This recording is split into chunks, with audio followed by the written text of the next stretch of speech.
네, 안녕하십니까. 네, 오늘은 의사표시부터 하도록 하겠습니다. 32페이지 의사표시 되겠습니다. 자, 제 3절에 가지고 나와 있는 내용들이 있습니다. 진이 아는 의사표시. 자, 요건 이제 107조 연결하는 겁니다. 의사표시 과정이 있습니다. 의사표시. 그래서 의사와 표시가 뭐하고 일치하고 그 다음에 하자가 없을 것 되어 있습니다. 그러면 의사 표시가 일치하는 경우도 있고 의사와 표시가 일치하지 아니하는 경우도 있을 것이다.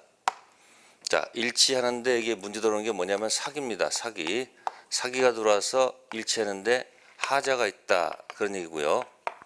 자, 불일치를 알고 하는 경우도 있고 모르고 하는 경우도 있다, 그렇게 생각하시면 됩니다. 자, 알고 하는 것을 뭐냐면 허위 표시라고 하고요. 그 다음에 모르고 하는 것을 착오라고 합니다. 그 다음에 허위 표시를 갖다가 혼자 했다, 짜고 했다 해서 단독으로 하였다, 단독 허위 표시, 짜고 했다, 통정 허위 표시. 네, 그래서 이 단독 허위 표시를 갖다가 107조 진이 아닌 의사 표시라고요. 108조는 통정 허위 표시고 109조는 착오가 되고요. 110조 사기 강박이 될 것이다, 그런 얘기입니다. 110조. 잘 보시면 조문이 밑에서 위로 싹 올라가고 있다는 얘기죠. 어떻게? 107조, 그 다음에 108조, 109조, 몇 조? 110조로 딱 연결되어 있다는 겁니다. 네, 107, 108, 109, 110조. 그래서 여기 32페이지는 제일 첫 번째 거. 자, 이 진이 아는 의사 표시를 뭐라 한다? 단독 허위 표시다, 이렇게 기억하는 게 왜 좋을까? 그죠? 이거랑 비교하기 위해서요. 나중에 통정과 비교하기 위해서. 네, 그러면 허위 표시를 짜고 했을 때는 상대방이 표의자 불일치를 알고 있을 터이니 통정 표시는 당사자가 뭐가 될 것이다? 네, 무효가 될 것이다, 그런 얘기. 무효. 당사자는 뭐가 된다? 갑과 을 사이에서는 뭐가 될 것이다? 무효가 될 것이다. 근데 단독 허위 표시는 짜고 한 것이 아니고 혼자 했으니까 상대방이 모를 수도 있고 알 수도 있으니까 일단 모른다는 것을 가정한다면 네, 원칙은 유효로 가야 되고요. 그 다음에 예외적으로 무효가 돼야 되겠죠. 그죠? 그래서 이 무효는 뭐예요? 무효는 알았거나 악의 또는 뭐예요? 유과실. 이렇게 생각하시면 되고요. 그럼 유효가 되려면 뒤집어야 돼. 뭐로 된다? 네, 선이 또한 뭐다? 무과실로 가야 되지 않느냐 하는 얘기죠. 그래서 원칙 유효, 예외 무효, 이렇게 갈 수밖에 없다는 겁니다. 108조는 짜고 했으니까 무조건 무효가 되겠죠.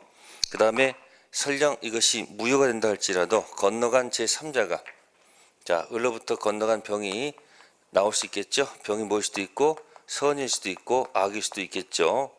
그래서 무효를 가지고 선의 3자에게 대항하지 못한다. 따라서 선의는 보호를 받고 악의는 보호를 받지 못하고요. 똑같이 이 무효를 가지고 건너간 병이 나올 수가 있습니다. 선일 수도 있고 뭐일 수도 있다? 악일 수도 있겠죠. 그래서 누구는 보호받고 선의는 보호받고 악의는 보호받지 못하겠죠. 자, 이런 기본적인 조문 구조를 가지고 이제 들어가면 되겠습니다. 자, 1번 32페이지 1번 진이 아는 의사 표시와 통정 허위 표시에 관한 설명 중 틀린 것 됐습니다. 자, 1번 진이 아는 의사 표시는 원칙적 무효이다. 바로 그게 틀렸네요. 원칙적 유효가 되겠습니다. 자, 2번은 진이 아는 의사 표시 무효는, 자, 여기 선의 3자에 대항하지 못한다 나오고요. 또 통정 표시는 당사자가는 뭐다? 무효. 맞는 얘기죠. 4번도 마찬가지 선의 3자에게 대항하지 못한다가 됐고요. 그 다음에 5번은 진이 아닌 의사표시와 통정허위 표시의 입증 책임은 모두 무효를 주장하는 자. 네, 5번은 참고사항입니다. 참고 5번은 효력 요건이 있어요. 효력 요건에 들어가면 한쪽은 무효다, 이렇게 주장하는 사람이 있고 한쪽은 뭐다? 유효다 주장하는 사람이 있겠죠. 입증 책임은 당연히 누구한테 있다? 무효를 주장하는 자한테 입증 책임이 넘어갑니다. 네, 1번을 통해서 107조하고 몇 조? 108조 양쪽 조문 차이를 기억해 두시고요. 다음 우측 갑니다. 2번 갑은 증여 의사도 없이, 자, 자기 소유 부동산을 증여하기로 약속한 다음 을에게 소유권을 이전했습니다. 옳은 것 됐습니다. 자, 1번 질문은 갑에게는 증여의 진정한 의사가 없었으므로 을 선악 관계없이 무효이다. 방금 전에 선악 관계없이 무효다 하면 안 됐죠. 따져서 들어가야 됩니다. 두 번째, 을이 계약 체결 시 갑에게 증여 의사가 없음을 뭐요? 모르고 과실이 없는 것입니다. 모르고 과실이 없다. 저기 모르고 and 그리고 과실이 없습니다. 즉 선이 and 무과실이기 때문에 유효함으로 을은 위 부동산 소유권 취득한다. 네, 2번 정답이 맞겠습니다. 선이 또한 무과실이고요. 자, 세 번째는 을이 증여 의사가 없음을 알았거나 알 수 있었을 경우 여기 해당하죠. 따라서 무효입니다. 네 번째, 주의를 다했더라면 증여 의사가 없음을 알 수 있었을 경우 알았거나 알 수 있었을 경우 무효입니다. 다섯 번째는 을은 이러한 사정을 모르는 제3자 병한테 넘겼습니다. 자, 이때 전매한 경우 갑은 증여 무효를 주장해서 병에 대해 소유권 이전 등기 청구할 수 있을까요? 선의는 보호받지 않습니까? 그래서 2번은 조문 자체의 구조를 가지고 낸 겁니다. 그래서 2번 별표 두시고 조문의 그 구조를 완벽히 이해할 것. 자, 밑에 3번입니다. 틀린 지문은 2번 비진입 표시에 관한 규정은 대리인이 대리권 남용한 경우 유추 적용할 수 없다. 유추 적용합니다. 대리권 남용이 뭘까요? 자, 대리권 남용은 이렇게 합니다. 갑을병이 있으면 을이 형식적으로 현명합니다. 현명할 때는 뭐죠? 갑의 대리인 을 해놓고 실질은 자신 이익을 도모하는 걸, 그런 걸 대리권 남용이라고 합니다. 그래서 형식은 현명했으니까 형식적으로 현명했고요. 자, 형식적으로 현명했고 그 다음에 실질은 누구죠? 형식적으로는 본인의 대리인 했고요. 자, 실질은 자신의 이익을 도모했기 때문에 그래서 원칙 현명한 데 왔으니까 원칙 그대로 가고요. 유효로 가고요. 유효한다는 것은 상대방 보하는 거예요. 다만 이 실질을 상대방이 알았거나 알 수 있었다면 무효로 합니다. 그때 요걸 갖다가 끌어다 쓴다는 얘기예요. 상대방께서 대리인이 자신의 이익을 도모한다는 사실을 뭐했거나 알았거나 또는 알 수 있었다면 그 몇 조? 107조 1항 단서를 갖다가 유추 적용한다는 것이 판례 태도입니다. 네, 3번 2번 지문이 틀렸고요. 다음 넘기겠습니다. 4번 비진입 설명이다. 틀린 것. 네, 이것도 조문에 관한 얘기죠. 4번에 3번 상대방이 표의자 진임을 알았을 경우에 하나여 이거죠. 악의인 경우에 하나여가 아니죠. 악의 또는 유과실이기 때문에 그 지문 역시 틀린 지문입니다. 네, 요거는 일종의 뭐예요? 조문 구조 답이고요. 자, 마찬가지로 5번 문제 있습니다. 35페이지 5번 완전 조문을 분해한 겁니다. 그래서 5번도 똑같이 자, 을이 악의인 때는 병은 소유권 취득할 수 없다 되어 있습니다. 자, 을이 악입니다. 보호받지 못하죠? 그럼 병은 선이 악에 따라서 달라지는데 그냥 병이 소유권 취득할 수 없다는 지문은 틀린 지문이고 2번 을이 선인 때 을병이 순차로 소유권을 취득한다. 자, 보세요. 을이 선이라 할지라도 만약에 과실이 있으면 취득을 못합니다. 아셨습니까? 그래서 그 2번 지문도 따져야 되는데 좀 완벽하지가 못하고요. 세 번째, 을이 선이 무과실인 때 완벽하죠. 을이 선이 또한 무과실인 때 을병이 순차로 소유권 취득한다. 이건 방패라고 생각하시면 돼요. 자, 갑하고 을이 있을 때 을이 만약에 선이 또한 무과실로서 소유권을 취득하게 되면 뒷사람 병은 선이든 악이든 묻지 않고 뭐한다? 다 방패로 취득하게 돼 있다는 겁니다. 방패 기억하세요. 방패 엄폐물 법칙이라고도 합니다. 근데 굳이 그러지 마시고요. 그냥 앞사람이 보호받으면 뒷사람은 묻어간다 이렇게 생각하시면 되고요. 자, 네 번째, 을이 선이 무과실인 때에도 병이 악인 때는 소유권을 취득하지 못한다. 지금 얘기했습니다. 병 선악 묻지 않고 취득합니다. 자, 을이 악인 때 병은 언제나 소유권 취득한다? 아니죠. 따져봐야 되겠죠. 그래서 5번은 별표해 두시고요. 이 조문 구조를 완벽히 분석할 것. 다음 6번 갑니다. 6번은 이제 판례의 태도 묻고 있습니다. 자, 6번에서 설명 중 적절하지 않은 것이 있습니다. 자, 1번 보시면 자, 학교 법인이 사립학교법상 제한교에서 교직원 명의를 빌려서 금원을 사용한 경우 금원을 대여한 자가 그러한 사정을 알고 있었다면 위 교직원 금원 차용 의사표시는 지인이 아닌 의사표시로 무효이다. 네, 여기 지금 질문 틀렸는데 대출관계입니다. 앞으로 시험 볼 때 대출관계가 뭐 있을 거예요. 그래서 대출 관련돼서 은행이나 또는 대출 관련돼서 문제가 나오면 키워드가 있습니다. 그 키워드는 양해란 단어를 찾으셔야 합니다. 양해라는 것이 뭐냐면 짰다는 얘기예요. 이 짰다 서로 또 짰다는 말을 갖다가 포장을 해가지고 점잖게 양해란 단어를 쓴 겁니다. 양해란 단어가 없는 경우가 있고 있는 경우가 있습니다. 그럼 그 지문에는 양해란 단어가 없죠. 그럼 양해란 단어가 없으면 이건 이렇게 생각하시면 돼요. 이거는 사인한 자가 뭐한다? 네, 책임 있다는 겁니다. 양해란 단어가 없으면 그 대출 계약서에 사인한 사람이 책임이 있다는 얘기입니다. 반면 양해란 단어가 있으면 이때는 이건 통정이거든요. 그때는 무효가 되기 때문에 사인한 자가 뭐 했다는 책임이 없다는 거예요. 그래서 양해란 단어가 없을 때는 어떤 말로 꼬시더라도 무조건 사인한 자가 책임지는 겁니다. 그래서 6번에 1번 보시면은 양해란 단어가 없기 때문에 107조 무효 이런 단어 쓰지 않습니다. 또 108조 무효란 말 쓸 수도 없는 겁니다. 양해란 단어를 꼭 좀 기억해 둘 것. 네. 그래서 6번에 1번하고 다음에 아까 또 앞에 3번에 5번 지문이 있을 거예요. 33페이지 5번. 자, 거기도 보시면은 은행 대출 한도를 넘은 갑을 위해서 을이 은행 대출 약정서의 주 채무자로 서명 날인했습니다. 은행이 이러한 사정을 알았다 하더라도 을은 원칙적으로 대출금 반환 채무를 지죠. 얘기했죠. 양이란 단어가 없으면 사인한 자가 무조건 뭐한다? 책임진다는 거 기억하시면 되겠습니다. 네, 다음에 넘기겠습니다. 37페이지 가겠습니다. 통정 허위 표시입니다. 뭐 했다는 거? 둘이 짜고 했다는 겁니다. 짜고. 자, 7번 들어가겠습니다. 갑과 을이 서로 통정, 갑수의 주택을 을에게 매도하는 계약을 허위. 딱 읽으면서 통정 허위 표시 108조 무효구나.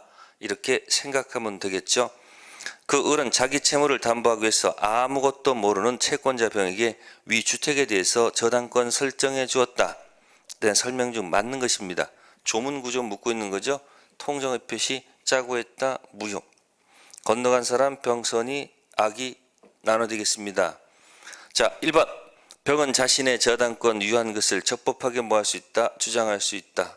당연하네요. 선이니까. 2번 을은 병에 대해서 저당권 등기 말소를 적법하게 청구할 수 있다. 선이 보막 들어가죠. 세 번째 갑은 을에 대해서 갑을 관한 매매 계약이 무효임을 주장할 수 없다. 당사자끼리는 이 계약이 무효라는 걸 주장할 수 있겠죠. 네 번째 갑은 을을 대리로 해서 병의 저당권이 무효임을 적법하게 주장할 수 있다. 주장할 수 없습니다. 선의는 보호되기 때문에. 다섯 번째 갑은 병의 저당권 무효를 적법하게 주장할 수 있다. 다 틀린 얘기입니다. 선의 제3자는 보호된다는 이야기. 네, 다음 페이지 8번. 8번입니다. 갑은 채권자들로부터 이제 조금 내용이 좀 길어지겠죠. 강제 집행을 당할 것을 대비해서 친구인 을과 짜고 자기 소유 부동산을 매도한 것처럼 을에게 소유권 이전 등기를 해두었다. 그런데 을이 등기 명의인이 된 것을 기회로 해서 제3자에게 뭐하고 매도하고 소유권 이전 등기를 하여 주었다. 설명 중 옳은 것. 자, 그럼 거기 보시면은 1번 들어가겠습니다. 제3자가 가장 매매라는 것을 알고 취득했다. 알고라는 것은 악이죠. 가장 매매 당사자 갑은 제3자에게 소유권 반환 청구할 수 없다. 있지요. 악의한테는 대항할 수 있으니까. 두 번째, 제3자가 선의로 매수해서 소유권 이전 등기를 한 경우에도 이후에 가장 매매인 것을 알게 되면 제3자가 가장 매매 무효를 주장할 수 있다. 말이 좀 왔다 갔다 했죠. 다른 건 아니고요. 처음에 선이었습니다. 그죠? 자, 그러면 나중에 그 사실을 알게 됐습니다. 그러면 선의가 악의로 바뀔까요? 바뀌는 것은 아니고요. 계약 당시 선의면 계속 선의로 인정해 줘야 되겠죠. 따라서 안에 있는 사람은 무효를 주장할 수 있다. 그런 얘기입니다. 그게 뭐냐면 갑과 을과 병이 있으면요. 선의 제3자죠. 네. 설명드린 겁니다. 자, 그러면 이 사람은 보호가 됩니다. 보호막을 쳐놓습니다. 그러면 갑은 이 병한테 와서 무효를 주장할 수가 없습니다. 대항하지 못합니다. 무효 주장할 수가 없다. 그러나 안에 있는 이 사람이 이 사람을 향해서 그래 무효다. 무효를 인정하는 것은 뭐다? 관계없다. 무방하다. 그 얘기입니다. 즉 바깥에서는 주장할 수 없지만 안에서는 주장할 수 있다. 자, 이것을 선의 제3자에게 대항하지 못한다 해석해 드리는 겁니다. 선의 제3자에게 뭐하지 못한다? 네, 대항하지 못한다. 이 이야기를 해석을 한 겁니다. 바깥에서는 주장할 수 없지만 안에서는 주장할 수 있다. 그게 대항하지 못한다의 뜻. 따라서 8번에 2번은 대항하지 못한다의 뜻을 설명해 주고 있는 것이고요.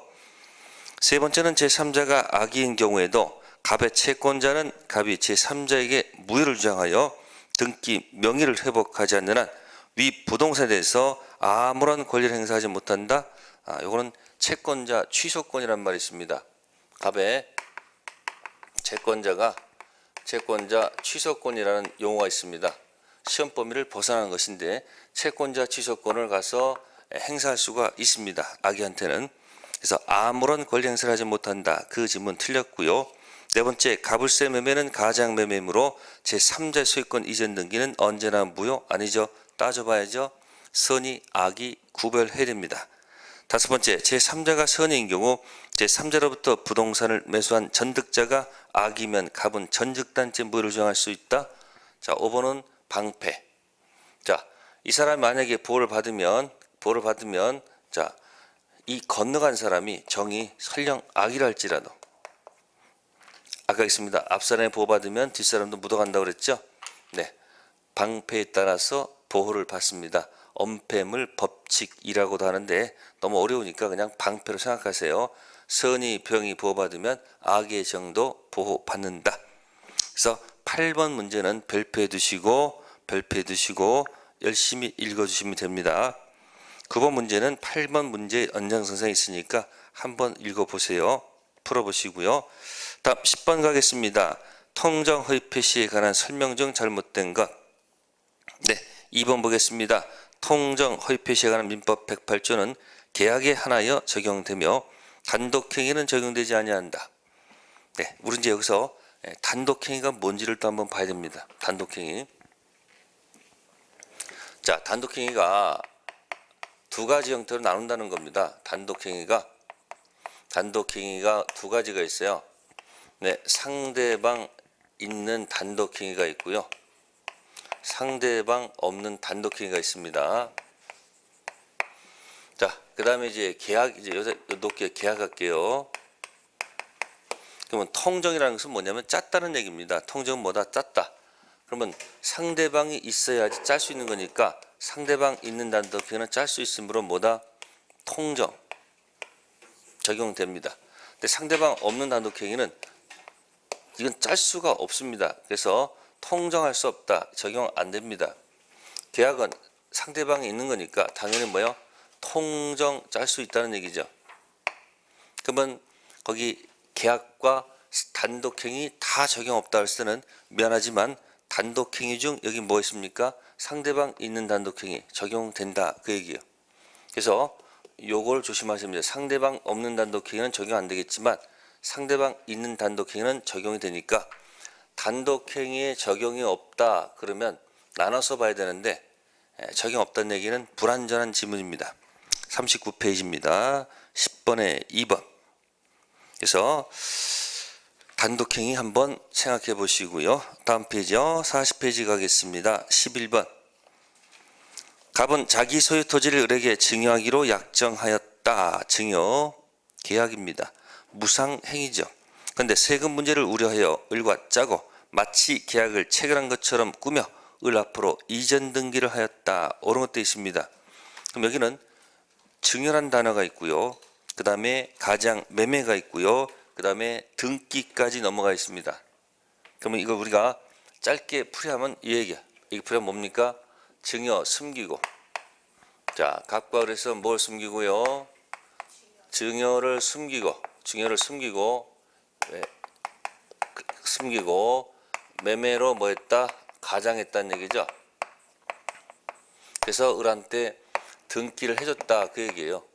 그러면 각각 효력을 나눠본다면 이 증여는 숨겨진 행위다 해서 법률 용어로 이걸 이제 은닉행위라고 그래요. 은닉행위, 숨겼다네. 은닉.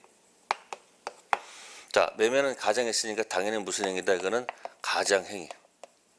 그래서 이 증여, 은닉행위는 여기서는 유효로 봐야 되고요. 가장 매매는 무효로 봐야 돼요. 그러면 등기 효력을 어떻게 볼 것인가? 요게 키워드입니다. 등기. 등기는 자, 증여의 뜻은 있었기 때문에 요 등기는 실체 관계에 부합하기 때문에 유효다 이렇게 해석하는 겁니다. 그러니까 그건 연습을 해버려요. 그냥 증여 숨기고 매매 가장 등기 해볼까요? 뭐라고요? 네, 증여 뭐하고요? 숨기고 그 다음 뭐요? 매매를 뭐해서 가장해서 뭐했다? 등기했다. 그러면 증여는 뭐고? 유효. 매매는 무효. 등기는 유효. 실체관계에 부합하기 때문에 그러면 포인트는 왜 이 등기를 따지냐면 이 등기에 뒤에 연결된 사람이 연결된 제3자가 네? 뭐일 수도 있고 선일 수도 있고 악일 때 제가 방패라는 얘기 자꾸 하잖아요. 방패. 그러면 이 앞사람이 뭐하면 등기가 유효하면 뒷사람도 그냥 묻어가자 그 얘기예요. 이게 뭐다? 방패. 그래서 거기 보시면은 여러 가지로 지문을 장난쳐놨습니다. 1번 매매계약은 유효? 아니죠. 무효. 증여는 무효가 아니고 뭐요? 유효. 세 번째 갑은 을을 상대로 이전 등기 말소를 뭐 할 수 없다. 청구할 수가 없죠. 왜? 증여 의사가 있었잖아요. 등기가 뭐 한 거니까 유효한 거니까. 자, 네 번째 거 볼까요? 을이 이런 사실 안 병한테 매다고 이전 등기했습니다. 자, 안 병은 보호받죠. 따라서 갑은 병을 상대로 이전 등기 말소 청구할 수 있다가 아니고 없다. 다섯 번째, 을이 이러한 사실을 안 병한테 매다고 이전 등기했습니다. 역시 을도 병을 상대로 등기 말소 청구할 수가 없습니다. 방패. 아시겠습니까? 자, 11번은 은닉행위와 가장의 구별이 있을 것이고요. 자, 그럼 이제 12번 가겠습니다. 좀 어려운 문제입니다. 그건 선이 제3자에게 대항하지 못한다. 그럼 이때 선이 제3자는 어떤 사람이어야 하는 얘기죠. 그러면 선이 3자는 가장 매매가 일단 있어야 되고요. 뭐가 있어야 되고요. 그 다음에 그 이후에 새롭게 이해관계를 맺어야 된다. 그 얘기입니다. 그럼 거기서 제3자를 한 계약이 있죠. 어차피 4번은 제3자라는 가장 매매 계약에 있어서 제3자 있습니다. 제3자라는 계약을 설명해 볼게요. 자, 갑하고 을하고 네, 토지를 매매합니다. 매매요. 그러면 대금은 보통 누가 누구한테 줘야 됩니까? 을이 당사자인 갑한테 주는 것이 당연한 거죠. 근데 갑이 요청합니다. 나한테 주지 말고 이 병한테 줬으면 좋겠다. 을이 알겠습니다라고 승낙합니다. 그러면 병한테 간다는 얘기죠. 그러면 여기서 보통 계약인데 보통 계약에다가 당사자 아닌 제3자가 권리 취득조항, 제3자가 뭘 가지고 간다? 권리를 뭐요? 취득한다는 이 조항 하나가 들어간 것 뿐이에요. 보통 계약에서 당사자가 취득해야 되는데 제3자가 권리를 취득한다는 뭐야? 계약 조항 하나 집어넣은 거예요. 이런 거 우리가 뭐라 한다? 제3자를 위한 계약이라고 하는 거예요. 뭐를 위한 계약이요? 특별한 계약은 아니에요. 그냥 보통 계약인데 제3자 약관이 들어갔다 이런 얘기예요. 그러면 만약에 이 매매가 만약에 가짜 매매예요. 무슨 매매요? 가짜 매매예요. 그러면 7월 1일 날 여기 하면서 대금은 7월 15일 날 7월 1일 날 계약하면서 대금은 7월 15일 날 을이 병한 때 준다. 그럼 이거 진짜 준다는 얘기일까요? 그냥 가짜 매매니까 형식상이 이렇게 썼다는 것 뿐이에요. 그러면 이 제3자가 갑자기 며칠 날 나타나 가지고 7월 며칠 날 나타나서 이 계약서에 7월 10일 나타나 가지고 뭐라고 병이 누구한테? 을한테 돈 내놓으라 이렇게 요구하면 을이 어이가 없죠. 어이가 없잖아요. 그럼 을은 뭡니까? 내가 왜 너한테 돈을 주느냐? 가장 매매인데. 그러니까 병이 뭐라 그럽니까? 나는 어떤 사람이다. 108조 몇 조? 108조 선이 제3자에 해당하다. 이렇게 주장하는 거예요. 아셨습니까? 그럼 을은 뭐라고 반박을 해야 돼요? 반박해야죠. 뭐라고 반박하냐면 선이 제3자라는 것은 이 매매가 있은 7월 며칠 날이죠? 7월 1일 이 매매를 뭐한 후 체결한 후 새롭게 이해관계를 맺은 사람이 뭐다? 새롭게 이해관계를 맺은 사람이 뭐다? 선의 제3자다. 근데 너는 이 계약 후에 짠 나타난 게 아니고 무슨 계약 할 때부터 이 가짜 매매 계약 할 때부터 거기에 위치해 있었던 자지 이 매매를 체결한 후에 나타난 자가 아니기 때문에 너는 무슨 자가 아니다? 선의 제3자가 아니다. 아셨어요? 그래서 이 사람 말이 옳은 거예요. 아셨습니까? 그러니까 뭐예요? 제3자를 위한 계약 있잖아요. 어차피 시험에 나오는 거예요. 제목은 제3자를 위한 계약에 있어서 그죠? 이 계약이 만약에 뭐라면 가장 계약이라면 이 사람은 이거 후에 나타난 자가 아니니까 이 사람은 108조의 무슨 자다? 선이 제3자다라고 주장할 수가 없는 거예요. 그래서 의사표시 선이 제3자에 이 사람은 포함이 될 수가 없다. 의사표시가 조문이 4개예요. 107조, 108조, 109조, 110조 그 의사표시 마지막들이 전부 다 누구한테 대항하지 못한다. 대항하지 못한다고 되어 있거든요. 그러면 이 속엔 절대 포함시키면 안 돼요. 제3자라는 계약에 있어서 이 계약 후에 새롭게 이 관계를 맺으면 좋은데 그 안에 있었던 자이므로 어떤 경우도 선3자를 할 수가 있다 없다? 없다. 굉장히 중요한 거고요. 또 이 자체가 중요한 시험 문제. 이게 가장이 아니면 이게 뭐가 아니면 가장 아니면 또 연습해야죠. 어떤 연습할까요? 을은 이 매매에 뭐가 있으면 문제가 있으면 이 문제를 가지고 누구한테 와서 병한테 와서 뭐 할 수 있다? 항변할 수 있다 없다? 있죠. 그러나 이 갑병 관계는 자신과 아무 관계 없죠. 따라서 을이 어디에 문제가 있어도 갑병 혹시 이게 뭐가 있어도 문제가 있다 하더라도 이 문제는 그들의 문제이기 때문에 이 문제 가지고 누구한테 병한테 항변할 수 있다 없다? 항변할 수 없습니다. 이 스타를 머릿속에 기억하세요. 12번 하나 기억해 두시고요. 다음에 13번입니다. 13번도 선의 제3자에 해당하지 않는 자 1번 보시면 채권 가장 양도에 있어서 채무자. 그럼 채권은 뭐 하는 거예요? 가짜를 양도하는데 그러면 채권자가 있고 채무자가 있습니다. 그럼 채권자 채무자 있고 채권자가 그 채권을 가짜로 제3 양도했습니다. 그럼 채무자는 어떤 사람이에요? 채무자는 그 이전부터 있었던 자 아니에요? 채권을 가장 양도하기 이전부터 있었던 자는 제3자일 수가 없다는 얘기죠. 그래서 고개 되시고요. 2, 3, 4, 5는 전부 다 새롭게 이관계 맺은 사람들입니다. 특히 12번에 4번을 꼭 기억하세요. 네, 다음에 이제 착오로 가보겠습니다. 착오는 이제 취소로 들어갑니다. 14번입니다. 표시와 진위 불일치를 스스로 알지 못하는 것 여기 나왔습니다. 알고 하는 게 허위 표시고 모르고 하는 게 착오죠. 14번은 5번, 15번 A가 홍콩 달러와 미국 달러 가치를 동일하다고 생각하고 홍콩 달러로 쓸 것을 뭐다? 10 미국 달러로 썼다면 어떤 유형인가? 이거는 내용의 착오가 되겠습니다. 의미를 잘못 이해하는 내용의 착오. 다음 16번 갑니다. 착오로 인한 의사표 설명으로 틀린 것.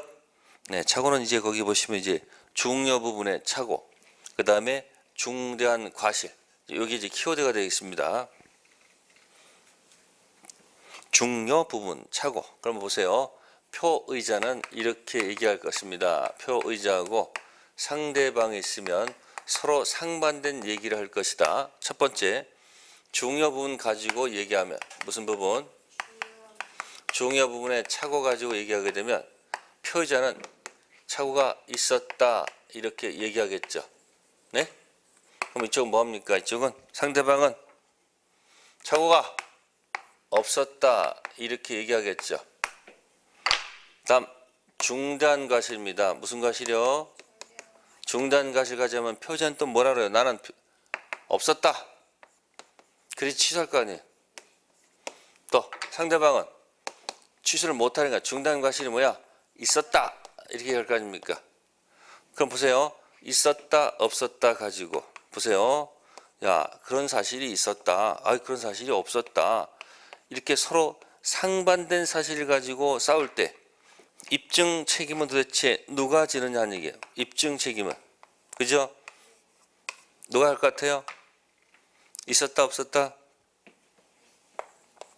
있었다 라고 주장하는 사람한테 입증 책임이 넘어가야 돼요. 그러니까 중요 부분은 누가? 있었다 떠드는 누가? 표의자가 뭐 해야 되고 입증해 주셔야 되고 중대한 과실은 누가? 네, 있었다 떠드는 누가? 상대방이 입증해 주셔야 되지 않을까요? 그럼 거기 1번 보시면은 중대한 과실은 결국 상대방이 부담해야 될 거 아니에요. 그죠? 그럼 거기 잘 생각해 보세요. 법률행위 효력을 부인하는 자. 그러면 표의자가 효력을 부인할까요? 상대방이 효력을 부인할까요? 상대방은 효력이 있다라고 주장하는 사람이고 이쪽은 효력이 없다라고 해야 될 거 아니에요? 그러니까 효력을 부인하는 사람 누구예요? 여기서는 표의자예요. 표의자. 그러면 중대한 과실은 표의자가 아니고 누가요? 상대방이 입증해야 돼요. 가서 조금 생각해 보셔야 돼요. 있었다 없었다 누가 입증? 네, 당연히 뭐 하는 사람? 주장하는 사람. 있었다 주장하는 사람한테 넘어간다는 거 꼭 기억하세요. 자, 2번은 동기의 착오는 표시를 하지 않으면 취소할 수 없지만 유발됐다는 얘기는 그런 동기를 갖도록 꼬셨으니까 유발된 동기의 착오는 표시하지 않더라도 중요분 착오가 되는 것입니다. 따라서 표시되지 않았다 해서 중요분 착오가 될 수 없는 것은 아니다. 부정은 긍정. 중요분 착오이다. 그런 뜻이에요. 아셨습니까? 자, 세 번째는 가압류 등기가 없다고 믿고 보증하였더라도 그 가압류가 원인 무인 것으로 밝혀진다면 아무런 경제적 불이익이 없기 때문에 착오를 이유로 의사표시를 뭐 할 수 없다. 취소할 수가 없습니다. 경제적 불이익을 입지 않으면 중요분 착오가 아니겠죠. 네 번째 질문, 매수인이 중도금 미지급을 이유로 매도인이 계약을 적법하게 해제, 법정 해제가 들어오면요 원상회복 플러스 손해배상이 들어오게 돼 있죠. 그 손해배상을 면하기 위해서 매수인은 착오를 이유로 그 계약 전체를 뭐 할 수 있다? 취소할 수 있다. 4번도 엄청나게 중요해요. 4번은 이렇게 해야 돼요. 그냥 써보세요. 여기다 법정 해제 후 네 착오가 있으면 뭐 할 수 있다? 취소 뭐하다? 가능하다는 거. 기억하세요. 자, 5번 질문은 매매계약 당사자 모두 목적물 X토지 지번에 착오를 일으켜 계약서의 목적물을 Y토지로 표시했다. 있는 순간 O표시 무해. O표시 무해는 X토지 성립하고 퍼펙트 유효함으로 취소할 수도 없고 Y토지는 불성립이기 때문에 취소할 수가 없습니다. 따라서 어떠한 경우에도 착오를 이유로 의사표시를 뭐 할 수 없다? 취소할 수 없다. 16번 별표 해두시고요. 열심히 잘 각각 지문을 한번 분석해 보실 것. 네, 다음 페이지 17번. 옳지 않은 것 됐습니다. 17번은 거기 4번. 법률에 관한 착오의 경우 표의자가 착오를 이유로 취소할 수 없다. 법률의 착오는 밑에 양도소득세 부과됨에도 불구하고 부과되지 않을 것이라 믿고 계약하는 경우도 있을까 없을까요? 있죠. 뭐 그런 경우가 있습니다. 그래서 법률에 관한 착오도 중요 부분 착오로 다룬다는 것. 자, 17번에 3번 발표하시고요. 숨은 불합의의 경우에는 착오를 이유로 계약을 취소할 여지가 없다. 왜 없을까요? 숨은 불합의라는 것은 불성립을 얘기합니다. 불성립. 그러면 우리가 총칙에서 공부할 때 적어도 뭐가 돼야지만이, 성립이 돼야지만이 들어가서 무효가 되든 유효가 되든 취소의 문제가 발생하기 때문에 숨은 불성립에서는 절대 착오 취소한다는 절대 있을 수가 없다는 거죠. 다음에 18번 중요부 착오에 해당하는 것은 1번 토지 현황 경계에 관한 착오는 중요분 착오가 되겠습니다. 다음에 거기 2번하고 4번 면적 부족과 시가에 관한 착오는 뭐다? 중요분 착오가 아니라는 것 한번 참고해 두시고요. 다음 우측 19번 동계 착오 취소 요건이 아닌 것. 자, 4번 당사자의 동기를 의사표시 내용으로 삼기로는 합의가 이루어진다. 자, 오른쪽에 적으세요. 동계 착오는 표시, 충분, 합의, 분류. 다시 동계 착오는 표시, 충분, 표시하면 충분하지 뭐가 필요 없다? 합의, 분류. 그래서 합의까지 이루어진다는 얘기는 틀린 지문. 다음 20번 옳지 않는 거. 자, 3번 보세요. 앞에 지문 다 반복하는 겁니다.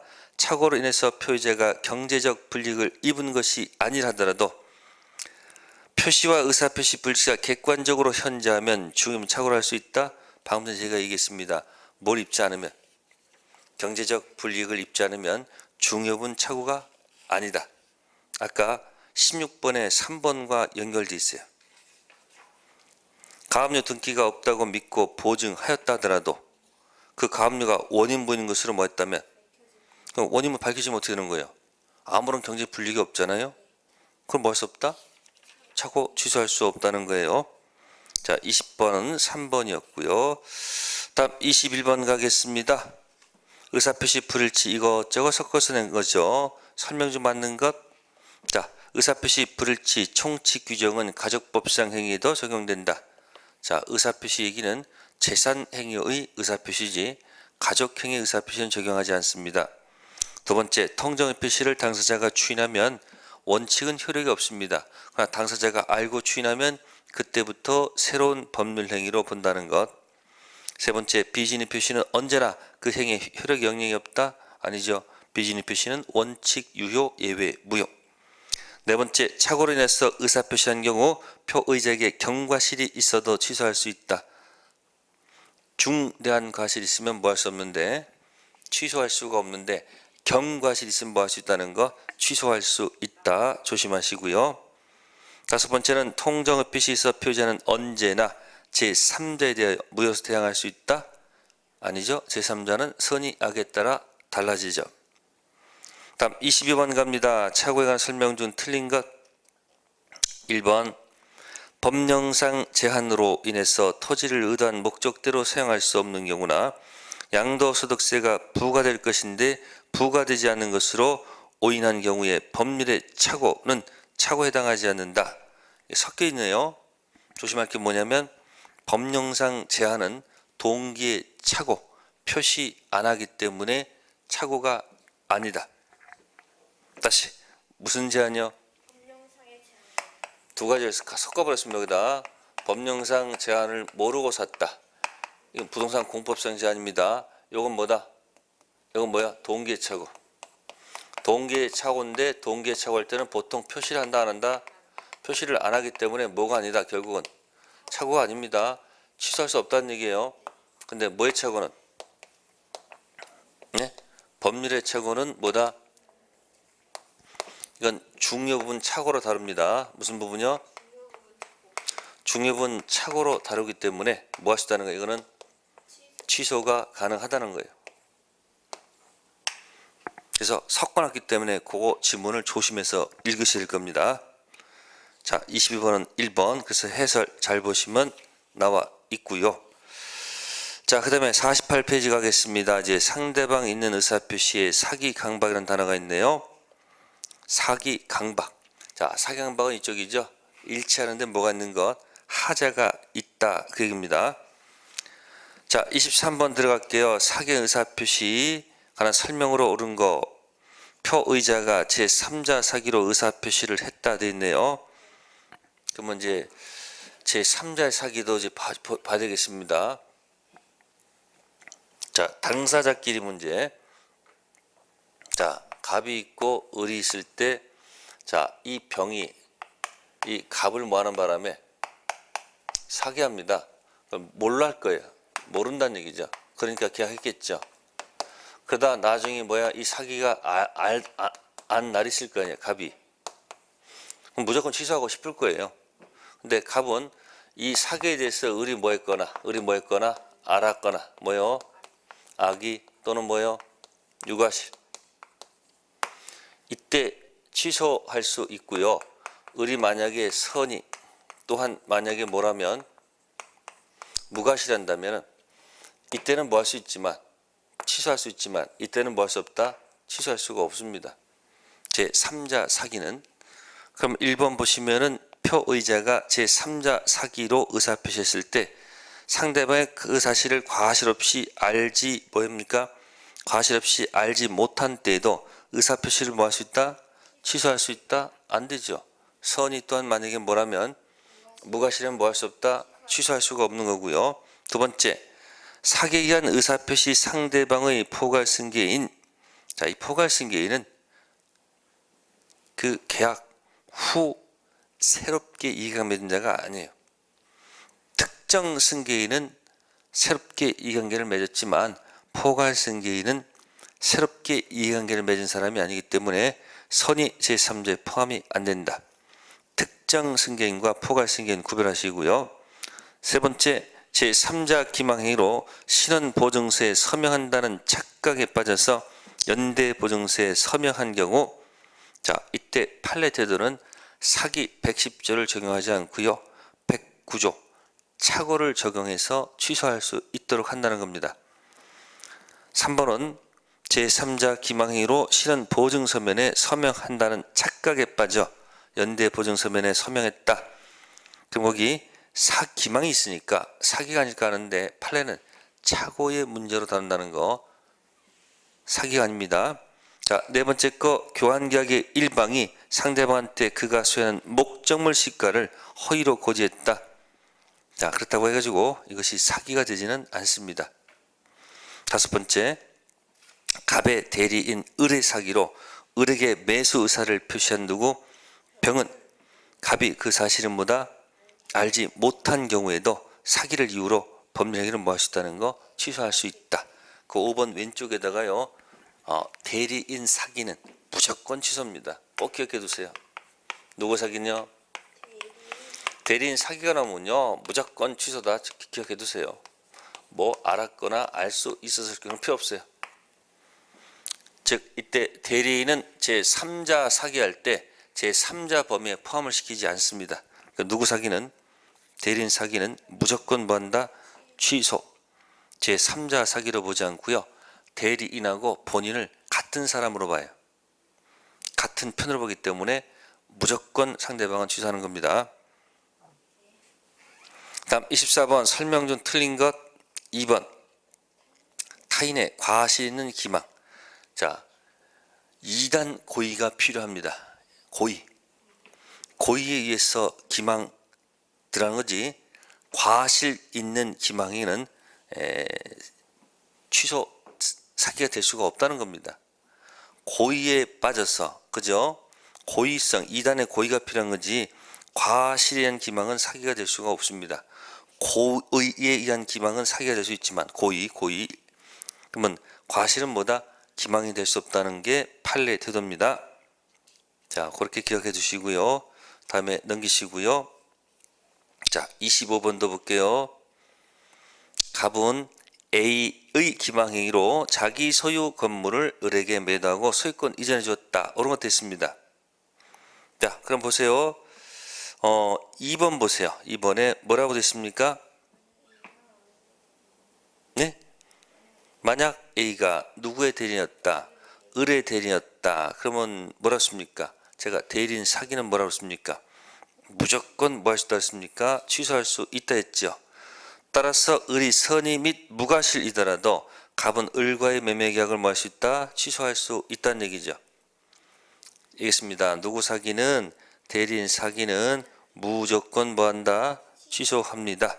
그래서 25번은 별표해 두시고요. 밑에 해설하고 맞춰서 자주 읽어 주시면 좋겠어요. 몇 번? 25번.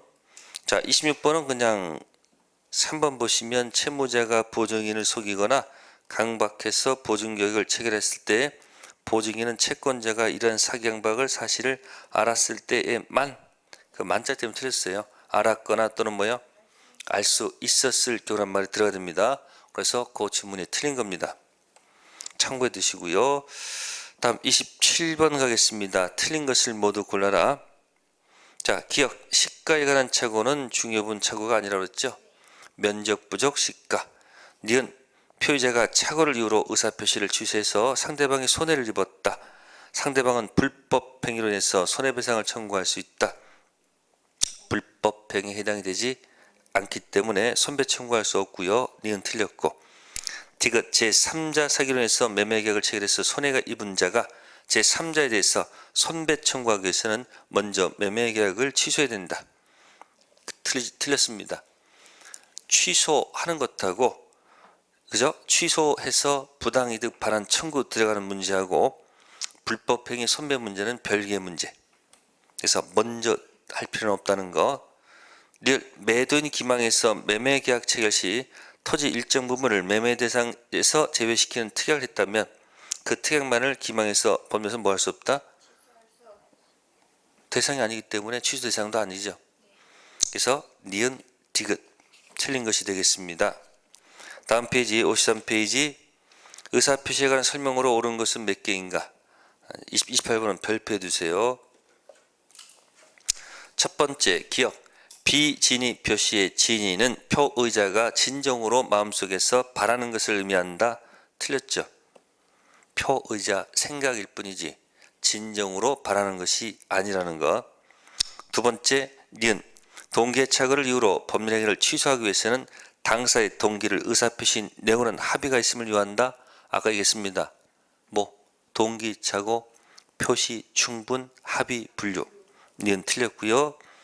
디귿 법령상 공장 건축이 불가능한 토지임을 쉽게 알 수 있었던 자가 공장 설립을 목적으로 이를 매수했다 하더라도 중단 과실이 있다고 할 수 없다. 논리 모순이죠. 쉽게 알 수 있었던 자니까 중단 과실이 있다 할 수밖에 없고요. 리얼 법률행위 외형만 존재할 정도로 표의자 스스로 의사결정할 여지를 완전히 뭐한 경우 박탈한 강박인서 표시는 뭐다? 무효.